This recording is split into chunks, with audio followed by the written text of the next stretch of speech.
नमस्ते बच्चों। आज हम लोग पास्कल लॉ के डिफिकल्ट न्यूमेरिकल्स में ट्राई करेंगे। ये न्यूमेरिकल्स मोस्टली अगर नीट का डिफिकल्ट साइड पेपर आया तब काम के हैं, या मेंस के अच्छे क्वेश्चंस में काम के हैं, या एडवांस के क्वेश्चंस में है। ठीक है, तो आज बेसिक क्वेश्चन नहीं है, तो थोड़ा आराम से सॉल्व करना भाई। ठीक, चलिए पहला हमारा पास्कल लॉ का न्यूमेरिकल। हमारे पास एक टैंक दिया गया होगा। ठीक है, बहुत ही बढ़िया। आइए, तो हमारे पास एक टैंक बना देते हैं।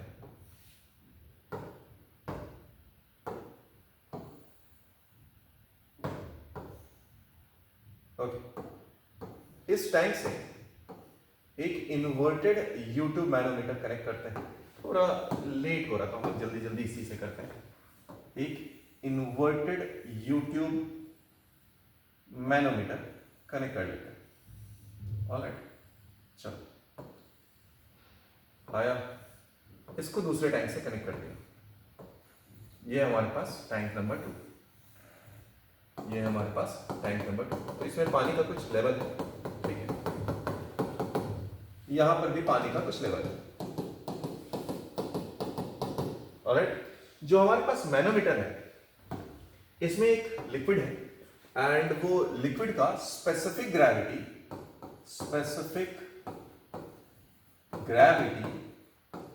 0.8 के बराबर है। ठीक है, यहां से हमारा एक रेफरेंस लाइन लिया है हमने। जो लिक्विड है वो इस ट्यूब में कुछ इस तरीके से है।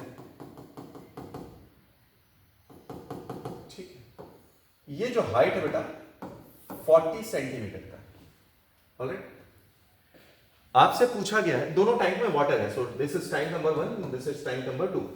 दोनों टैंक में वाटर है। आपसे पूछा गया है सवाल में, what is the height difference in both of the tank. ठीक है, या height difference of water between the tanks. चलिए, आप चाहो तो स्क्रीन पॉज करके फिर सॉल्यूशंस देख सकते हैं। हम लोग स्टार्ट करते हैं। आइए देखिए, समझिए। देखो ना, यहां पर हमारे पास P नॉट है, यहां भी हमारे पास P नॉट है। अगर आपको लास्ट लेक्चर याद हो तो हम लोग क्या किए थे, जब मैनोमीटर में हम लोग डेप्थ में आए थे तो प्रेशर बढ़ा था, सेम लेवल पे लिक्विड में पहुंच गए तो सेम प्रेशर, उसके बाद ऊपर गए थे तो प्रेशर घटा था। ठीक है, यही काम हम लोग यहां करने वाले हैं। आइए, मान लीजिए ये जो हाइट है हमारे पास H1 है, यहां पर है डेंसिटी ऑफ वाटर, यहां पर भी है डेंसिटी ऑफ वाटर। ठीक है, चलिए, तो P नॉट से नीचे आएंगे, टैंक 1 से आ रहा है तो P नॉट नीचे आए तो plus density of water into G into H1, यहां पर पहुंच गया। अब यहां पर तो ये पानी ही होगा ना जो ऊपर गया होगा इधर से, तो ऊपर जा रहे हैं आप, सेम लेवल पे पहुंचे, ऊपर जा रहे हैं। ऊपर जा रहे हैं तो क्या करना होगा हमें, माइनस, मतलब आया minus density of water into G into 40 centimetre. ठीक है, तो सेंटीमीटर में मान लेते हैं, सारी वैल्यू CGS में रहेंगी ताकि कैलकुलेशन हमारा आसान हो जाए। यहां पर पहुंचते हैं। अब इस सेम हाइट पे पहुंचे बेटा तो सेम लिक्विड है जो कि हमारे पास स्पेसिफिक ग्रेविटी जिसका दिया हुआ है, वहां से आप नीचे आ रहे हैं। तो नीचे आ रहे हैं तो प्रेशर क्या होगा, बढ़ेगा। तो हमने डेंसिटी ऑफ द ऑयल ले लिया या जो भी हमारे पास लिक्विड था इनटू G प्लस 40 सेंटीमीटर। ठीक, अच्छा, यहां पर आप पहुंचे, यहां पर पहुंचे तो इस जगह पर हमारे पास हो गया प्रेशर दिस वाटर टैंक का, इसका कुछ हाइट होगा। तो लेट्स से हाइट H2 है तो आपने मान लिया minus density of water into G into H2 and that is equal to P naught. अब देख बेटा, P नॉट कैंसल आउट हो जाएगा। स्पेसिफिक ग्रेविटी पता है, हमें पता है स्पेसिफिक ग्रेविटी ऑफ वाटर अगर लिखना हो तो वो 1 के बराबर है। तो हमारे पास यहां से G का टर्म कैंसल आउट हो जाएगा। तो देखिए सवाल कैसे सिंप्लीफाई हो गया। यहां पर अगर हम लोग लिखें density of specific gravity of water 1 हो गया, G तो कैंसल आउट कर चुके थे, तो ये आया H1 माइनस ये आया हमारे पास 40 प्लस इसकी वैल्यू हमने जान रखी थी कितना है 0.8, तो यह आया 0.8 इंटू 40। ठीक है, यहां पर आया minus H2 and that is equal to 0। अब इसी बात को हम लोग सिंप्लीफाई करें तो आया H1 माइनस H2 की वैल्यू ये आया 40, ये आ जाएगा 32। आपका आंसर आ गया 8 सेंटीमीटर। ठीक है, ये आया हमारा पहला आंसर। ठीक है, आप स्क्रीन को पॉज कर लीजिए और सवाल को खुद से सॉल्व कर लेना, नहीं तो आप देखकर एक बार पूरा सॉल्यूशन देख लीजिए, उसके बाद खुद से कॉपी कर सकते हैं। आइए दूसरे सवाल पे हम आते हैं। ठीक है, दूसरे सवाल पे आता है हमारे पास। आइए, तो हमारे पास एक जिगजैग ट्यूब दिया हुआ है, चलो पेन से ही बनाते हैं, ज्यादा आसानी से जल्दी जल्दी बन जाएगा। ये हमारे पास एक ट्यूब है, ठीक है, ये हमारे पास एक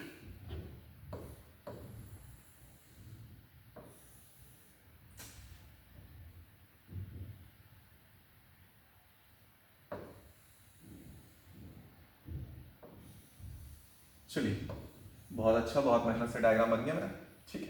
आइए यहां पर तीन अलग अलग लिक्विड रखेंगे, एक लिक्विड, तीन अलग अलग लिक्विड रखेंगे। इसका एंगल थीटा है, इसका एंगल भी हमारे पास थीटा ही है। ये यहां से यहां तक का हाइट h दिया है, ये भी l है, ये भी l है। इसका डेंसिटी ρ1 है, इसका डेंसिटी ρ2 है और यहां का डेंसिटी ρ3। ठीक, चलिए कहानी को और जरा अच्छा दिखता हुआ बनाए। एक लिक्विड यहां आ गया हमारे पास, दूसरा लिक्विड यहां आ गया हमारे पास और तीसरा लिक्विड हमारे पास यहां आ गया। बहुत बढ़िया, आइए वापस आते हैं। आपसे क्या पूछा गया जरा समझे। आपसे पूछा गया कि पॉइंट ए पे पॉइंट बी पे पहले तो प्रेशर बताइए, ठीक है। दोनों एटमॉस्फेयर पे ओपन है तो ये भी पी नॉट होगा और ये भी पी नॉट होगा। आपको ए एंड बी का पहला प्रेशर बताना है और दूसरा साइन थीटा का टर्म बताना है, ठीक है। चलिए आपको जिनको भी ट्राई करना है आप स्क्रीन पॉज करके सॉल्व कर सकते हैं। हम लोग स्टार्ट करते हैं। अब देख बेटा, अगर मैं यहां से चलूं, इस वाले ए के लिए चलूं, तो ये एटमॉस्फेरिक प्रेशर है। आपको ऊपर जाना है, कितना हाइट ऊपर जाना है बेटा, that is L times of sine theta. So हम लोग लिख सकते हैं प्रेशर एट ए अगर मुझे जाना है तो P naught minus rho one into G into L sine theta and that is equal to P A के बराबर। यह आ जाएगा हमारा प्रेशर। अगर बी पे हम लोग बात करें बेटा तो प्रेशर एट बी क्या होगा, यहां से आप नीचे आ रहे हैं तो अगर हम लोग प्रेशर एट बी लिखें तो P naught plus rho two into G into H that is equal to P B. ये आ गया। तो हमारा दो कहानी जो पूछा गया था सवाल का वो तो आपने बड़े आराम से कर लिया। अब आते हैं तीसरे पार्ट पे। तीसरा पार्ट क्या बोला गया था हमसे, साइन थीटा बताइए, ठीक है, एंगल बताइए। तो चलिए एंगल बताने की कोशिश करते हैं हम लोग। आइए, बी का अगर प्रेशर लिखना है मुझे बेटा तो बी का प्रेशर लिखने का एक और तरीका था कि pressure at B is equal to जो भी ए का प्रेशर था प्लस हमारे पास है रो three into G into L sine theta के बराबर। पीए की वैल्यू हम लोग उठाकर यहां पर रख दें, पीबी की वैल्यू रख दें, सिंप्लीफाई करें, हमारा आंसर आ जाएगा। चलिए तो पीबी की वैल्यू क्या है मैं यहां से रखता हूं, that is equal to P naught plus rho two into G into H. इसकी वैल्यू कितनी है बेटा हमारे पास पी ए की, so P naught minus rho one into G into L into sine theta और आया P three rho three into G into L into sine theta. अब जरा वापस से देखो बेटा, पी नॉट और पी नॉट तो हमारे लिए कैंसिल आउट हो जाएंगे, जी दोनों साइड से कैंसिल आउट हो जाएगा। यहां पर अगर आप देखें तो साइन थीटा आ जाएगा हमारे पास, ठीक है, साइन थीटा आ जाएगा और rho three minus rho one आ जाएगा, एल कॉमन निकल आएगा। तो जो साइन थीटा है बेटा हमारे पास वो आ गया हमारे पास रो टू इंटू एच बटे यहां पर आया rho three minus rho one into L के बराबर। यह आया हमारे पास साइन थीटा का एक्सप्रेशन, ठीक है। आई होप ये बात सबको समझ में आ गई होगी। जिनको लग रहा हो कि मुझे एक बार पॉज करके देखना है या एक बार और समझाता तो मैं वापस से समझा देता हूं। देखिए बेटा, यहां पर हमें ए का प्रेशर निकालना था, एटमॉस्फेरिक प्रेशर पी नॉट है, यहां से ऊपर जाएंगे, ऊपर जाने के लिए प्रेशर डिक्रीज होता है तो minus rho one G into L sine theta is equal to P A मिल गया। जब आप बी पे आएंगे बेटा तो एटमॉस्फेरिक प्रेशर पी नॉट है, नीचे आ रहा है, प्रेशर बढ़ेगा तो प्लस रो टू इंटू जी के इंटू एच के बराबर, ठीक है। अब आते हैं साइन थीटा निकालने के लिए। तो पीबी को हम लोग लिख सकते थे P A plus plus rho three into जो हाइट है नीचे आप आ रहे हैं तो plus L sine theta into G आ गया हमारे पास। पीबी की वैल्यू यहां से पुट करा, पीए की वैल्यू यहां से पुट करा, हमारा आंसर आ गया, ठीक है। चलिए अगले सवाल पे चलते हैं हम लोग। चलो अगले क्वेश्चन पे आते हैं। इस क्वेश्चन का रिजल्ट थोड़ा इंपॉर्टेंट है क्योंकि इससे दो तरीके से सवाल पूछे जाते हैं। हम लोग दोनों तरीका डिसाइड करेंगे ऑफ कोर्स, और दोनों तरीका हम लोग देखेंगे, ठीक है। आइए समझते हैं। तो हमारे पास एक ट्यूब बना हुआ है, बहुत ही बढ़िया है ना, ये ट्यूब बना है। आइए कुछ ट्यूब में और बातें करते हैं। इस ट्यूब से ये एक लाइन इंक्लाइन है हमारे लिए, ठीक है। क्या कहानी, धीरे धीरे समझ में आ जाएगी। ओके, ये गलत हो गया, चल यहां से नहीं, हाँ ठीक है। अब अपने से बोला गया ना बेटा कि इस ट्यूब में दो अलग अलग लिक्विड को भरा गया है, दो अलग अलग लिक्विड को भरा गया, ठीक है, बहुत बढ़िया। ये एंगल है थीटा हमारे पास, और दोनों एंगल, दोनों लिक्विड जो है वो 90 डिग्री का एंगल बना है, ठीक है। ध्यान से सवाल सुनना, दोनों लिक्विड 90 डिग्री और 90 डिग्री का एंगल बना रहे हैं। बहुत ही बढ़िया, गलत कलर, एक और कलर ले लोगे, हाँ चलिए। दोनों 90 डिग्री का एंगल बना रहे हैं। दोनों का डेंसिटी कुछ दे दिया है, तो लेट्स से यहां का डेंसिटी ρ2 ले लिया और यहां का डेंसिटी ρ1 ले लिया, ओके। अपने से पूछा गया है कि ये इंक्लिनेशन थीटा कितना होगा, ये बताइए। एक सवाल तो ये आता है। दूसरा सवाल यहां पर बनता है कि रेशियो ऑफ डेंसिटी दीजिए, मतलब एक बार जो आंसर आएगा उसमें हमें tan theta is equal to some expression आएगा, और दूसरे बार ρ2 बाई ρ1 या ρ1 बाई ρ2 पूछा रहेगा आपसे, ठीक है। चलिए स्टार्ट करते हैं सवाल। हमें यहां पर कुछ बातों को ध्यान रखना है। इस साइड को अगर आप देखें तो यहां पर भी प्रेशर जो रहेगा, यहां का जो प्रेशर रहेगा, दोनों बराबर होगा, ठीक है। और बातों को समझते हैं। ये वाला एंगल हमारे पास 90 डिग्री माइनस थीटा हो जाएगा। अब ये थीटा है तो ये भी थीटा होगा मेरे पास, और ये एंगल 90 डिग्री माइनस थीटा हो जाएगा, ठीक है। बहुत ही बढ़िया। आइए कहानी को और आगे बढ़ाते हैं। हम लोग पहला ये 1 दे देते हैं नंबर, ये 2 दे देते हैं, है ना, तो यहाँ पे नीचे 2 लिख रहा हूँ, ये 3 है, ये 4 है और ये 5 है। देख बेटा, मुझे अगर प्रेशर बताना है तो डेंसिटी जी ये तो ठीक है, हाइट चाहिए, है ना। तो हमें कुछ हाइट्स निकालनी है, वो हाइट हम लोग पहले निकाल लेते हैं। इसके लिए हमें रेडियस कुछ एज्यूम करना होगा, तो let's say this tube has a radius of r। आइए कहानी देखते हैं। और तो देखो बेटा, सवाल डिफिकल्ट है, बट अगर आप इसका सिर्फ और सिर्फ फॉर्मूला भी याद रखें तो भी काम हो जाएगा, ठीक है। चलिए देखते हैं पहले तो H12 का हाइट। ये हाइट अगर हम लोग देखें बेटा, तो हम लोग वर्क पावर में ऐसे बहुत सारे काम कर चुके हैं कि ये टोटल डिस्टेंस तो r होगा, और ये डिस्टेंस अगर हम लोग ले लें तो ये कितना हो जाएगा, r of cos of 90 minus theta. यानी कि इसको मैं अगर लिखूं तो r is equal to 1 minus cos of 90 degree minus theta. ये कहां से आया, मैं बस जल्दी में आपको रिवाइज करा दे रहा हूं। मेरा इस टॉपिक पे, इस पे बात करना उतना तो ज्यादा बनता नहीं है। आइए, तो अगर मैं इसका प्रोजेक्शन लूं बेटा, तो ये हमारे पास थीटा है, ये सपोज l है, तो ये वैल्यू हमारे पास बन जाएगी कितनी, l cos थीटा के बराबर। तो ये जो डिफरेंस इन द हाइट है ये कितना होगा, total length minus l cos theta, तो l minus l cos theta होगा, जिसको आप ब्रैकेट में चाहे तो कॉमन लेकर l इन ब्रैकेट 1 माइनस cos थीटा होगा, ठीक है। चलिए इसको तो हम हटा देंगे। हाँ, तो हमारे पास H12 का जो वैल्यू आया वो आया r in bracket 1 minus sine theta के बराबर, ठीक। चलिए समझ में आ गया होगा।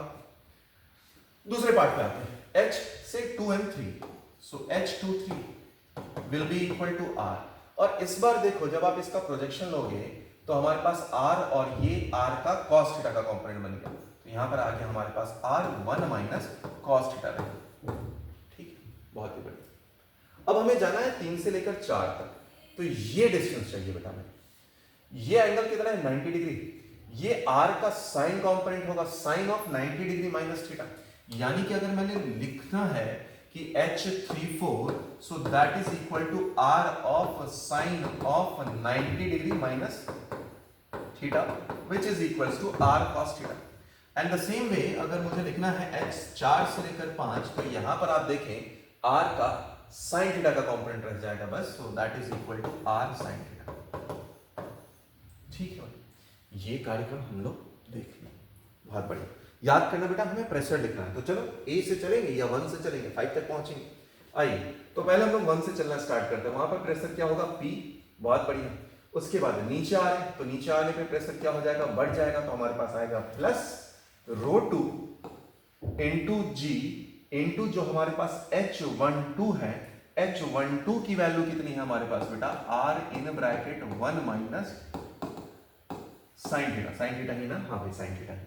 अब आगे हम लोग 2 वाले पॉइंट से, 2 से ऊपर जाना है हमें, तो यहां पर क्या हो जाएगा, 2 से जैसे ही आप ऊपर जाएंगे तो क्या आ जाएगा, माइनस आ जाएगा, तो हमारे पास प्रेशर डिक्रीज होगा, इसलिए माइनस, तो rho 2 into G into are, यहां पर आया 1 माइनस कॉस थीटा। ठीक है, अब ये पार्ट हमने लिख लिया। कहां तक पहुंच गए बेटा हम लोग, 3 वाले पॉइंट तक पहुंच गए। इससे आपको ऊपर जाना है, तो ऊपर जाएंगे तो फिर से हमारे लिए क्या आएगा, माइनस ही आएगा। तो यहां पे लिखा आपने minus rho 1 into G into H34 that is equal to R into cos theta के बराबर। हम लोग पहुंच चुके हैं 4th पॉइंट तक, है ना। अब 4th से लेकर 5 तक पहुंचना है, so minus rho 1 into G into R into sine theta is equal to P. I hope आपको ये बात दिख गया होगा। ठीक है, फिर से बता रहा हूं, हमने ठीक है, हमने कहां से लिखा, यहां से लिखा। तो पहले हम नीचे आए तो H12 लगा होगा, तो प्रेशर आ गया, बढ़ गया होगा, यानी rho 2 G into R 1 minus cos theta, क्योंकि cos of 90 minus theta which is sine theta. So H12 हमने निकाला था, वो वैल्यू रखी। उसके बाद हम जब ऊपर जा रहे थे तो हमारे पास प्रेशर नेगेटिव होगा या डिक्रीज करेगा, तो प्रेशर डिक्रीज का फैक्टर लिख दिया। फिर 3 से 4 गए तो ये हाइट हमारे पास निकल कर आया था r cos थीटा, तो r cos थीटा। ऊपर गए 4 से 5 तो r sin थीटा के बराबर, that is equal to p naught. और p से p कट गया होगा, g कैंसिल आउट हो गया होगा। कुछ और बात देखें तो यहाँ पे रो जी आर और यहाँ पर माइनस रो जी आर, वो भी कैंसिल आउट हो जाएगा।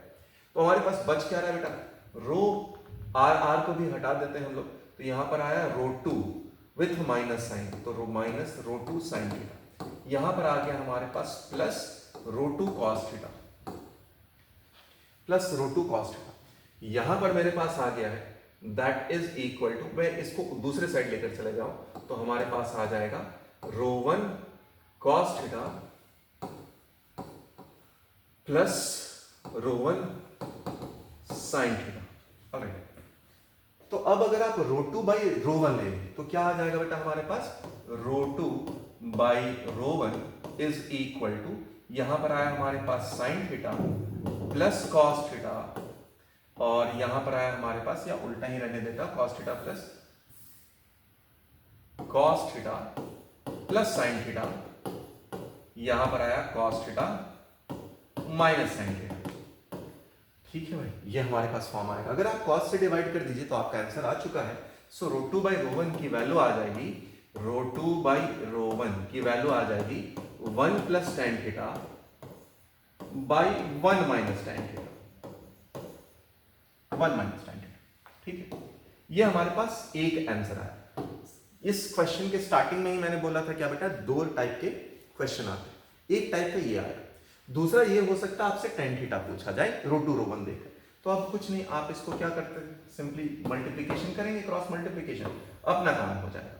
तो क्रॉस मल्टीप्लाई कर लीजिए, हमारे पास आ जाएगा रो 2 माइनस, यहां पर आ जाएगा रो 2 tan थीटा,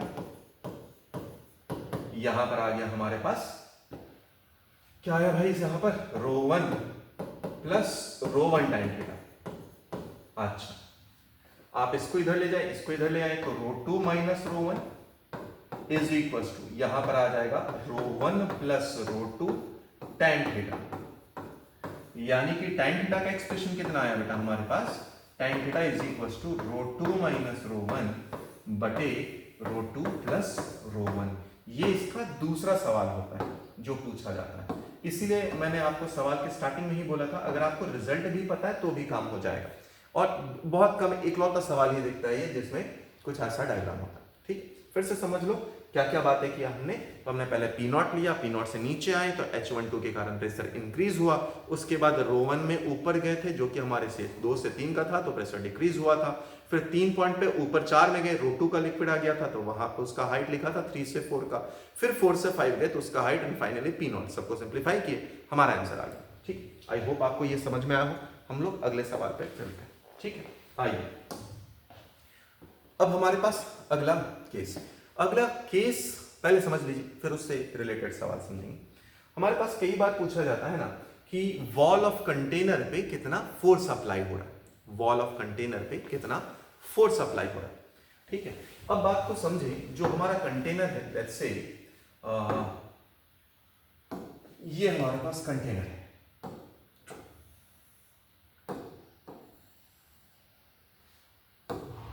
आइए, कंटेनर है भाई तो लिक्विड भी है, तो कंटेनर में हमने लिक्विड भर दिया, ये हमारे पास लिक्विड है।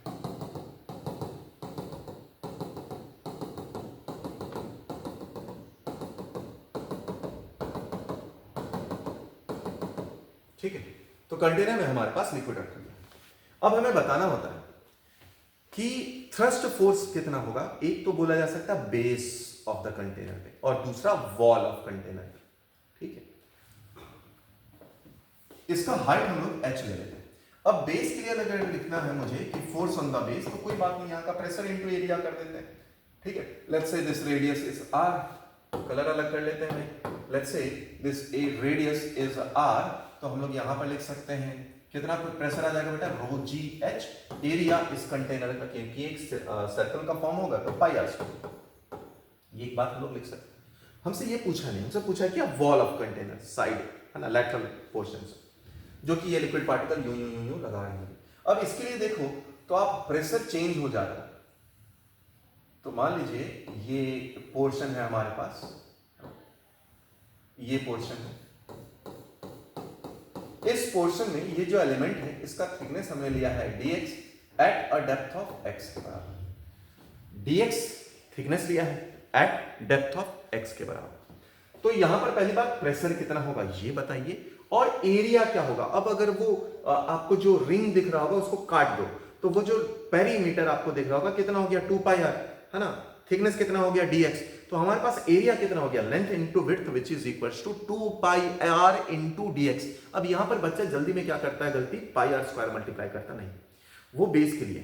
ठीक है, हमारा पेरीमीटर काम है। चलिए तो हम लोग पहले क्या निकालना था, फोर्स निकालना था, तो हम लोग चले df and that is equal to rho gx into 2 pi R into dx के बराबर। तो हमारे पास रो जी इंटू 2 पाई आर को मैं बाहर कर लेता हूं, यहां पर आया x dx। लिमिट देख लो बेटा कहां से है कहां तक है, तो 0 से लेकर h तक है, 0 से लेकर h तक कर लिया हमने। अब यहां पर df से जो f आया है मेरे पास, उसके लिए एक्सप्रेशन आ गया हमारे पास, f is equal to rho g into h square बटे 2, और यहां पर है हमारे पास एरिया, एरिया लिखना है अभी, आइए एरिया लिखना है। ये रो जी एच बाई 2 कर दूं और h को अलग कर दूं, जरा समझो h को मैंने अलग कर दिया, 2 पाई आर एच क्या बन गया बेटा, लैटरल एरिया बन गया, राइट। तो हमारे पास फोर्स इज इक्वल टू, यहां पर आया रो जी एच बटे 2 into area which is 2 pi R H के बराबर, विच इज, है ना। तो प्रेशर एवरेज की वैल्यू कितनी आ गई बेटा हमारे पास, तो ये वैल्यू आया हमारे पास रो जी एच बाई 2, क्योंकि फोर्स बटे एरिया क्या बन गया, ठीक है, प्रेशर बन गया। आइए, कहानी खत्म नहीं हुई। एवरेज प्रेशर, इसको हम लोग ना यूं तो निकाल लिए, चलो इंटीग्रेशन, बट कई बार ये नीट में बहुत ज्यादा दिक्कत लोगों को होता है कि बच्चे को इंटीग्रेशन से एकदम तौबा तौबा वाली फीलिंग आती है, राइट। तो उस फीलिंग को हटाते हुए थोड़ी बात करें समझदारी की। इसी सेम एक्सप्रेशन को हम लोग बिना किसी इंटीग्रेशन के भी कर सकते हैं, ठीक है। तो सर पहले क्यों नहीं बताया, पहले यही बता देता तो वो तुम सीखोगे नहीं ना भाई। आओ, ये जो बॉटम मोस्ट पॉइंट होगा, हमें पता है इसका प्रेशर कितना होगा, तो रो जी एच के बराबर होगा। यहां का जो प्रेशर है कितना, ऑलमोस्ट या एक्सेस प्रेशर 0 के बराबर होगा। तो हम लोग अगर इसे डिस्ट्रीब्यूट करके देखें तो यहां पर प्रेशर की वैल्यू 0 है, यहां पर रो जी एच। तो हमारे पास जो एवरेज प्रेशर है, एवरेज क्या होगा बेटा, P1 plus P2 by 2। P1 कितना हो गया 0, यहां पर प्रेशर कितना है रो जी एच, तो 0 plus row ji H by 2 हमारा P एवरेज मिल गया, ठीक है, बहुत ही बढ़िया। अब सवाल अगर यहां पर भी खत्म नहीं होता, नीट में तो चलो यहां तक काम हो जाएगा हमारा। अब जेई के लिए थोड़ा सा बात करें, ठीक है। ऐसा नहीं कि नीट में एकदम बोल दिया गया है ना, कसम खाकर बोलता हूं कि नहीं पूछूंगा, ऐसा कुछ नहीं है, बट जनरली नहीं आता है ना, जनरली की बात कर, तो इसलिए समझना तो दोनों के लिए इंपॉर्टेंट है। आइए, कई बार हमसे पूछा जाता है ना कि ये फोर्स कहां पर लग रहा है, वो बताओ। सेंटर ऑफ द फोर्स पूछे रहा है आपसे, याद करो सेंटर ऑफ मास वाले कंसेप्ट में, जब ट्रायंगुलर लैमिना की हम लोग बात करते हैं तो ये जो फोर्स लग रहा होता है, ये डिस्टेंस एपेक्स से कितना होता है, जो हाइट है वहां से हो जाता है 2h/3। सो ये जो फोर्स लग रहा होगा वो नेट फोर्स कहां पर लग रहा होगा, 2h/3 टॉप पॉइंट से, और बॉटम से देखा जाए तो h/3 पे लग रहा होगा, ठीक है। ऑलराइट, अब देखो इससे सवाल हम कैसे बना सकते हैं। एक तो सवाल बहुत डिटेल वाला सवाल अभी करेंगे नहीं अगला, बट समझो अगर छोटा मोटा सवाल पूछना है तो क्या पूछा जाएगा आपसे, बोल दिया जाएगा एक डैम है जिसका कुछ एरिया बताइए, या एरिया बता दिया है सपोज, है ना, तो डैम बना देते हैं, ये स्क्वायर पोर्शन का ही बना देते हैं या रेक्टेंगल, जो भी आप मानना चाहें। आइए, तो डैम हमारा बन गया, यहां पर पानी है ना, तो पानी लगा दिया। आइए, अब आपसे पूछेगा कि बताइए वाटर इस डैम पे कितना फोर्स लगा रहा, तो अगर ये मेरे पास L है, ये B है, ये दोनों बातें हमें पता है, तो हम लोग क्या बोलेंगे कि सर मुझे तो प्रेशर पता है P एवरेज, तो आप फोर्स का फॉर्मूला क्या लिखेंगे, P average which is rho G L by T into area, L into B, खत्म, हमारा काम हो जाएगा। ठीक, तो मोस्टली नीट एमएससीटी के लिए काफी है। इसके बाद वाला पार्ट का भी एक दो पार्ट तो आप बना सकते हैं, लास्ट पार्ट में दिक्कत होगा। ठीक है, तो फिलहाल आप ये सब बातें समझ चुके होंगे, आई होप। हम लोग अगले कहानी पे चलते हैं। ठीक, आओ नेक्स्ट, चलिए, तो इसी कंसेप्ट पे बेस्ड अगला सवाल करते हैं हम लोग। एक हमारे पास डैम है, तो चलिए डैम बनाते हैं। डैम, ये डैम स्क्वायर बना हुआ या स्क्वायर प्लेट यहाँ पे यूज की गई है, तो ये भी 10 मीटर ही है हाइट। बस इस डैम पे एक छोटी सी ट्विस्ट की गई, क्या ट्विस्ट समझे, जो डेंसिटी ऑफ लिक्विड यूज किया गया है या रखा गया है बॉटम में, वो ट्वाइस रो, ठीक है, rho is density of water use किया गया। अच्छा, एंड हाफ पार्ट में जो अदर हाफ था, अदर हाफ पार्ट में ये नॉर्मल डेंसिटी रो ही, अदर पार्ट में नॉर्मल डेंसिटी रो है। तो ऑफ कोर्स बेटा आपको ये जो हाइट है ये पता चल गया होगा 5 है, और जो बॉटम वाला पार्ट है वो भी 5। ठीक है, इस सवाल में 2 सवाल है, तो हम लोग उसको देखते हैं। पहला पॉइंट ए है टॉप मोस्ट, दूसरा है बी और तीसरा है सी। तो आपसे पूछा गया बताइए pressure at A B C या excess pressure at A B C क्या होगा। चलिए देखते हैं। अगर ए पर बात करें बेटा हमारे पास, तो एक्सेस प्रेशर ए पर तो कुछ होगा ही नहीं, क्योंकि वो एटमॉस्फेरिक प्रेशर के बराबर ही है, तो पी नॉट रह जाएगा। बी पे पी नॉट और वहां पर प्रेशर है, तो एक्सेस प्रेशर का मतलब 0 हो गया, है ना, क्योंकि एक्सेस प्रेशर का मतलब क्या, एटमॉस्फेरिक प्रेशर से कितना ज्यादा है। वैक्यूम प्रेशर का मतलब क्या, एक्सेस जो प्रेशर है वो एटमॉस्फेरिक प्रेशर से कितना कम है। ठीक है, हाँ, इस पे एक सवाल भी है, तो वो सवाल भी देख लेंगे हम। आइए, तो हमारे पास पीए की वैल्यू यहाँ पर तो 0 है, एक्सेस प्रेशर 0 है। बी पे अगर हम लोग बात करें, तो बी पे हमारा जो प्रेशर है वो किसके बराबर होगा बेटा, density of the water of course into G into 5 के बराबर, ये आ जाएगा हमारे पास। बट जैसे हम लोग प्रेशर एट सी पे बात करेंगे, तो प्रेशर एट सी पे यहां पर एक प्रेशर है बिकॉज ऑफ दिस लिक्विड, तो वो आ जाएगा प्रेशर ऑफ बी, याद रखना pressure of B plus twice rho G into 5 के बराबर। यानी कि यहां पर अगर हम लोग देखें, इसकी वैल्यू भी रख दें, तो ये आ जाएगा 15 रो जी के बराबर। ठीक है, एक बार आप आराम से इसको देख लीजिए, देखें कि कोई खास दिक्कत तो नहीं है। ये 15 क्यों आया है, क्यों आया है बेटा, क्योंकि बी पर जो प्रेशर है वो रो जी 5 के बराबर। ठीक है, ये था सवाल का पहला पार्ट। अब दूसरा पार्ट क्या बोला गया बेटा, कि force at A B C बताइए। ठीक है, कौन सा force, force exerted by of course liquid. तो ए पर तो कोई फोर्स ही नहीं एक्सर्ट होगा, तो हम लोग फोर्स एट ए डायरेक्टली लिख देंगे 0 के बराबर। ठीक है, आइए बात करते हैं बी पर, तो फोर्स एट बी कितना होगा, pressure at B which is equal to हमारे पास ये एवरेज प्रेशर अभी हमने बात किया था, so this is equal to rho G into 5/2। Area क्या होगा बेटा, हमारे पास हाइट है 5, विड्थ है 10, तो ये आया 5 इंटू 10 के बराबर, दोनों मीटर्स में है ना। चलिए, तो ये कितने के बराबर आ गया बेटा, इसी को हम लोग सिंप्लीफाई करें तो ये आया 25/2। डेंसिटी ऑफ वाटर है हमारे पास 10 का पावर 3, जी की वैल्यू भी है 10, एच जो आया वो भी 10 ही लिखा हुआ, तो ये आया हमारे पास 12.5 यानी 1.26 इंटू 10 का पावर 6 न्यूटन के बराबर। यह है हमारे पास फोर्स एट बी। ठीक है, अब हमें निकालना है फोर्स एट सी। ठीक है, चलिए कहानी को आगे बढ़े। फोर्स एट सी निकालना है, तो फोर्स एट सी पे आ गए, बहुत ही बढ़िया। इसके लिए तो हमें देखना होगा कि pressure at any general point कितना है, ठीक है, क्योंकि याद करो डेरिवेशन में हमने क्या बात किया था बेटा कि पहले तो प्रेशर निकाला था इस पॉइंट पे, अब इस पॉइंट पे हमें प्रेशर निकालना, लेट्स से ये डिस्टेंस x है, तो ऊपर वाला हाइट हमें पता है, राइट। तो यहां पर पहले आया हमारे पास pressure, that is density into G into 5 plus ये हाइट कितना होगा, टोटल हाइट बेटा हमारे पास x है, ऊपर 5 है, तो ये आ जाएगा x माइनस 5 के बराबर, ठीक। तो आया हमारे पास ट्वाइस रो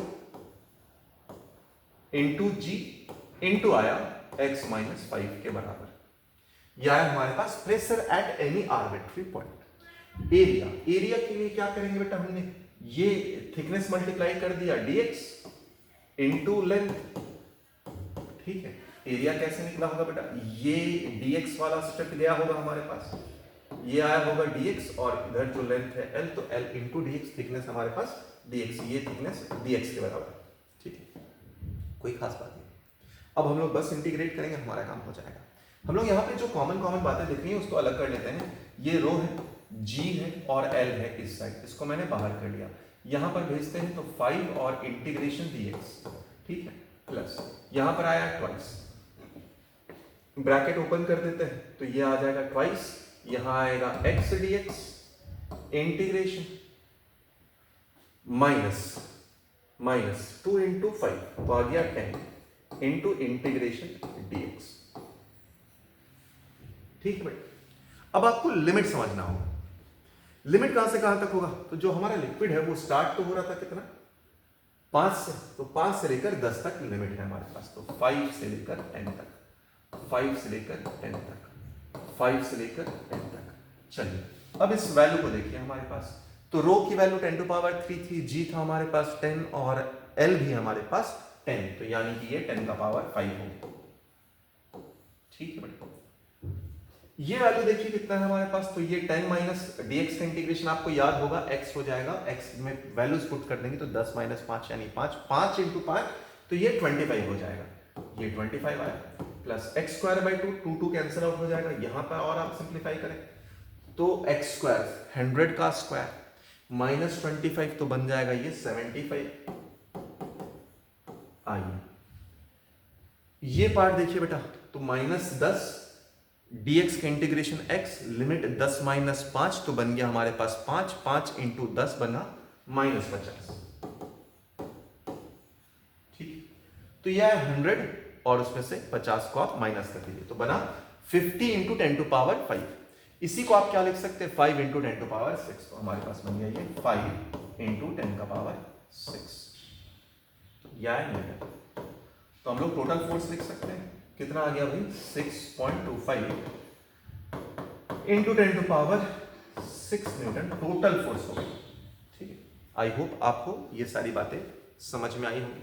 हम लोग थोड़ी सी और बातों को ले जाएंगे, ऑफकोर्स वीडियो थोड़ा कोई बात नहीं देख लेना, मैं चाह रहा हूँ कि पास्कल लॉ 2 लेक्चर में खत्म हो जाए, तो बस इसीलिए, ठीक है। आइए थोड़ी और बातें करते हैं। एक हमारे पास केस आता है जिस केस में बोला जाता है कि लिक्विड अगर एक लेक दिया है ना, केस को समझना क्या बोला, केस क्वेश्चन, तो केस नंबर कितने हैं मुझे भी याद नहीं बेटा, तो आप नोट्स बना रहे होंगे उसमें केस नंबर लिख लीजिए, होगा 10-15 केस तो होगा ही कम से। आइए इसमें बात किया गया कि हमारे पास एक लिक्विड है बहुत बड़ी, हाइट h या डेप्थ h है, यहां पर हमारे पास एक एयर बबल ट्रैप है जो कि एयर बबल रेज करके यहां पर पहुंच जाएगा, ठीक है। अब देखो यहां पर कुछ प्रेशर होगा तो इसको P1 लिखा, इसका कुछ वॉल्यूम होगा, यहां पर प्रेशर P2 होगा, इसका वॉल्यूम V2 होगा। अब ये जो प्रोसेस यहां से यहां तक गया है that is a isothermal process, तो हम लोग इस प्रोसेस को आइसोथर्मल मानते हैं, आइसोथर्मल। और आइसोथर्मल का मतलब क्या हो जाता है बेटा, टेम्परेचर कांस्टेंट है, तो हम लोग बोल सकते हैं T1 V1 equals to T2 V2। अच्छा कुछ बातों को समझे यहाँ पर क्या क्या बोला जा सकता है। पहली बात वॉल्यूम जो है हमारे पास प्रोपोर्शनल टू r³ होगा, तो अगर हम लोग रेडियस में 10% 20% का इंक्रीमेंट बोला जाए तो वो बातें यहाँ से आप देख सकते हैं, तो v is directly proportional to r³। एक बात ये नोटिस करने लायक है। दूसरा, अगर मुझे P1 लिखना है बेटा, तो P1 की वैल्यू किसके बराबर हो जाएगी? P1 की जो वैल्यू होगी हमारे पास वो होगा atmospheric pressure plus density of the liquid into G into H1 के बराबर होगा। whereas P2 की वैल्यू देखें तो P0 के बराबर होगा। ठीक है, तो ये चेंजेस यहां पर हो सकते हैं। ऑलराइट, आइए इसी का दूसरा केस, अब एक दूसरे केस पे आते हैं। दूसरा केस, ये केस होता है कि how much depth of liquid a person can drink और अ बॉय कैन ड्रिंक। क्या है जरा समझें, आप खुद ने भी देखा होगा कि एक स्ट्रॉ है, स्ट्रॉ को हमने अपने माउथ में रखा और अपने माउथ के अंदर एक वैक्यूम प्रेशर क्रिएट करते हैं। वैक्यूम प्रेशर तो ऑफ कोर्स ये एटमॉस्फेयर से कम होगा। अगर एटमॉस्फेयर से कम प्रेशर है अंदर में तो क्या होगा, जो बाहर का लिक्विड जिसपे एयर का प्रेशर लग रहा है एटमॉस्फेरिक प्रेशर, वो हाई प्रेशर है, माउथ के अंदर लो प्रेशर है, तो हाई प्रेशर से लो प्रेशर के ऊपर फ्लूइड फ्लो करेगा, मतलब फ्लूइड हमारे माउथ में आ जाएगा। ठीक है, यही सवाल बोला गया। ठीक है, तो मेरी डायग्राम को अच्छे से समझ लेना भाई, है ना। अगर आप डायग्राम में समझ लेते तो आप बहुत बड़े विद्यार्थी हो गए। आइए, तो ये हमारे पास कंटेनर, कंटेनर क्या ग्लास है, यहाँ पर हमारे पास एक स्ट्रॉ है ना, मस्त सा स्ट्रॉ है देखो, और ये है आपका माउथ, बहुत ही बढ़िया। ठीक है, अब यहाँ पर सक्शन प्रेशर होगा, यहाँ पर जो भी प्रेशर होगा, लेट्स से ये जो P है और ये P0 है, तो इन दोनों के बीच में डिफरेंस इन प्रेशर होगा, and because of that difference in pressure ये जो लिक्विड है वो ऊपर गया होगा। सो यहां पर हमने लिख सकते हैं difference in the pressure that is equal to density of the liquid into G into H। कहानी खत्म। अगर मान लो माउथ के अंदर बोल दिया गया कि जो माउथ के अंदर प्रेशर आपने क्रिएट किया है वो 74 सेंटीमीटर ऑफ Hg के बराबर, एटमॉस्फेरिक प्रेशर 76 है, तो आप यहां से काम निकाल सकते हैं, बता सकते हैं कितना हाइट ड्रिंक किया होगा आपने पानी को। तो यहां पर चलो निकाल दो, मान लेते हैं यही वैल्यू। तो हमारे पास डेंसिटी ऑफ द मर्क्यूरी अगर आप देखें तो वो 13.6 है, क्योंकि लिक्विड को हम लोग वाटर मान लेते हैं यहाँ पर। अच्छा, जी कैंसल आउट हो जाएगा बेटा। सो दोनों के बीच में जो डिफरेंस है, ये एटमॉस्फेरिक प्रेशर को हम लोग लिख सकते हैं 76 सेंटीमीटर ऑफ Hg में, तो दोनों का डिफरेंस 2 सेंटीमीटर आ गया, 2 सेंटीमीटर। ठीक है, ये 2 सेंटीमीटर है, याद रखना 2 सेंटीमीटर। ये है 1, ये है G इंटू H। तो H की वैल्यू यहां से कितनी आ गई आप खुद ही देख सकते हो बेटा, 27.2 सेंटीमीटर के बराबर आ जाएगा। तो जितना डेप्थ ऑफ लिक्विड ये बालक पी सकता है वो है 27.2 सेंटीमीटर ऑफ लिक्विड को वो पी सकता है। ठीक है, ऑलराइट, चलिए अब हम लोग इसके लास्ट पड़ाव में आ चुके हैं। लास्ट पड़ाव में आने के लिए हम लोग बात करते हैं एटमॉस्फेरिक प्रेशर की। सो जो स्टार्टिंग में याद करो हमने एटमॉस्फेरिक प्रेशर पे बात की थी कि एटमॉस्फेरिक प्रेशर की वैल्यू क्या होती है, बट हम लोग ये नहीं बात किए थे कि इसको मेजर किससे करते हैं। सो इसको मेजर करते हैं मर्क्यूरी बैरोमीटर से। So mercury barometer is an instrument which we use to measure pressure at any particular distance। मान लीजिए हमारे पास मर्क्यूरी, ये हमारे पास मर्क्यूरी, हम लोग क्या करते हैं, एक नॉर्मल सा हमारे पास ट्यूब है और उसको हम लोग इन्वर्ट करके लगा देते हैं, इन्वर्ट करके लगा देते हैं।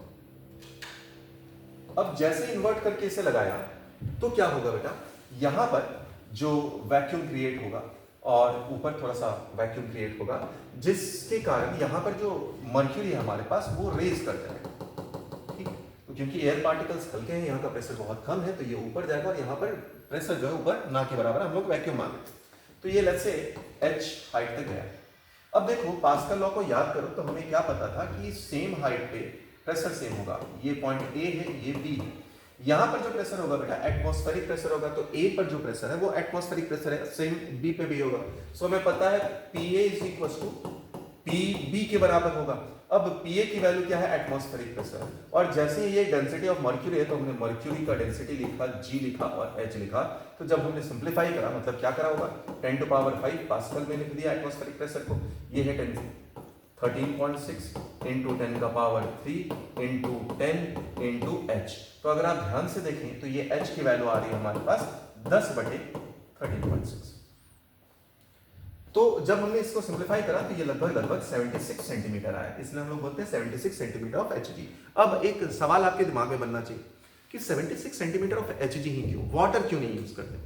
ठीक है, वाटर हम लोग ऐसा नहीं कि मना किया गया है, लेकिन बहुत दिक्कत होगी, जरा समझे वाटर क्यों नहीं हम लोग यूज करते हैं। मान लो सेम एक्सप्रेशन है हमारे पास, तो सेम एक्सप्रेशन को यूज करते हैं 10 टू पावर 5। सपोज आपने वाटर यूज किया तो 10 का पावर 3 डेंसिटी की जगह, जी की जगह पर 10, एच की जगह पर, सो एच की वैल्यू कितनी आ गई हमारे पास 10 मीटर के बराबर। अब एक जो रूम है बेटा मैक्सिमम से मैक्सिमम 3 मीटर का होता है, तो समझो 3 फ्लोर इतना लंबा आपके पास एक ग्लास का ट्यूब होगा। क्या आप खुद ही समझो वो प्रैक्टिकली कितना डिफिकल्ट बात हो गया, तो इसलिए हम लोग मर्क्यूरी यूज करते हैं। ठीक है, आइए लास्ट पार्ट में हम लोग चलते हैं हाइड्रोलिक लिफ्ट। इससे रिलेटेड सवाल बहुत आसान होता है और काफी आराम से आ भी जाता है।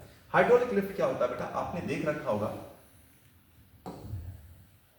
ये ऐसा पोर्शन, इसको आप मैकेनिकल एडवांटेज में भी ले सकते हैं।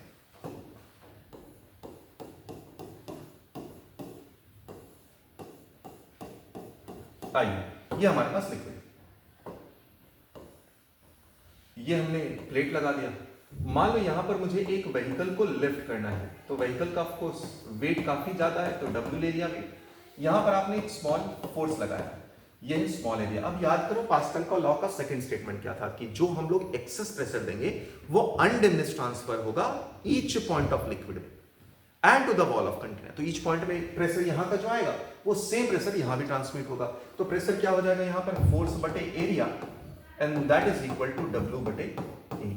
यानी जो फोर्स है अप्लाइड फोर्स वो क्या होगा बेटा, W which is weight into small a by A. इसकी वैल्यू हमेशा 1 से कम है, तो जो फोर्स आप अप्लाइड करोगे वो बहुत बहुत लेस होगा। और इससे रिलेटेड इक्वेशंस बहुत आसान होते हैं, सभी से बन जाते हैं। ठीक है, तो इस लास्ट पार्ट से हमारा पास्कल लॉ पूरा का पूरा कंप्लीट हुआ। जितने पॉसिबल या जितने डिफिकल्ट टाइप के लग रहे थे क्वेश्चंस मैंने कर दिए। जो और रहेंगे डिफिकल्ट क्वेश्चंस उसको हम लोग क्वेश्चन वाले सीरीज में कर लेंगे। ठीक है, तो मिलते हैं नेक्स्ट वीडियो में, तब तक के लिए बाय बाय, टेक केयर, धन्यवाद।